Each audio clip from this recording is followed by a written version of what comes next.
gaay neen def gis nga Bah Diakhaté man suma bokkoon ak mom nday ak baay su nekké ci ay xat-xat dina ko taxaw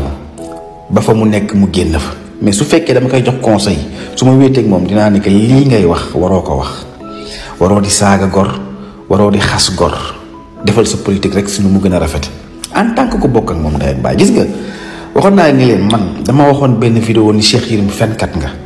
sama rak mo bokkal nday ak baay mom sa du xol réseaux sociaux am ay grand yu ñew won ko vidéo bi waxna ma sax turu grand yi mu woma ni ma yoro Cheikh Yérim waro ko wax fenkat xol na ben vidéo li nga wax non dafa ñaaw maniko mu ne ma non non parce que mom mo la mak te budul mak bi sax yow yoro waro taxaw di wax baat yoy te lool bu la ci bayé ëlëk ci saaka nga jëm def ay vidéo di saaka jamono yoy nak aéroport bi tangana mu ma te bo ñëwé Sénégal bu la jappone fi ñun ñoy sonn ñi lay top yépp duñ la faalé ñun ñoo lay yobul ak ñoy topato ñu avocat ñoy daj lu ne pour nga génn te nga bayyi sa njabot Europe wa loolu la nit di conseiller mbokam su juumee mais billahi magu Bah Diakhaté bima gis mu wax ci buntu dik ak audio bima dégg mu ni rakam la ñoo bokk nday ak baay man dama japp ni Bah Diakhaté mo tané frère am yoy manam seen famille Bah Diakhaté mo ci tané mais rakam bi dégg ngeen audio bi mi waxé nan Bah Diakhaté garmi la guerre la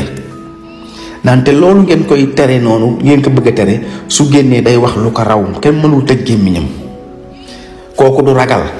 waaw té limu wax lu am la té nak nan man duma politicien man defuma politique nan waaw Ousmane Sonko wax na fi lo xam Macky Sall té Macky Sall musul tok conférence presse wala mu def wala mu tuddu turam mais Ousmane Sonko dafa tuddu tur Bah Diakhaté té Bah Diakhaté da fay réclamer mom républicain la wa ñuy la yow justice néna la même bo amé preuve sax soko waxé wala nga génn ko yow diffamation la justice ko wax nga ñew sa côté diine religion mu wax la ci ndialo ñaata nit ñoko wara gis ak num ko teurelé pour yow nga wara confirmer ni li ndialo la yow kon foy jaar ba yak deru nit ki mais man mënuma comprendre famille man ngeen bokk nday ak bay mais est ce que ñepp dañ wara dofando wala ñepp dañ wara bonondo wala ñepp dañ wara wax yu ñaaw man lolo ma jaxam yow nga gis ni Bah Diakhaté ndeke saga na ñepp ci Sénégal limu wax Ousmane Sonko ni sax motax gaay dem varat lu lepp genn lepp lu mu wax ay doomu adama yow boy def vidéo ñu laaj la ci mom nga ni ñun sunu frère de wax deug yalla mom mo togn waye nak dinañ ko taxaw te man gis nga man kaaw Bah Diakhaté la gëna mëna toloré sax ka kaaw prêcheur bobu Cheikh Tidiane Ndaw parce que koku jang na xamna li yalla wax xam nga parce que Bah Diakhaté xamna li habitude la li yag na ko def wax lu ñaaw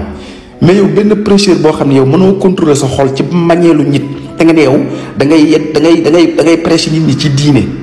té kat prêcheur bobu kat mo feñ Cheikh Yandaw mo feñ mais bari na ay morom yu mel non yow nan nga yëngo ci diiné yor xol bobu ba mëno sax maîtriser sa bop genn di tuumal nit ki ak li la diiné wax ci tuumal nit yow ñu war la ciaw ci penc mi non joxe hélas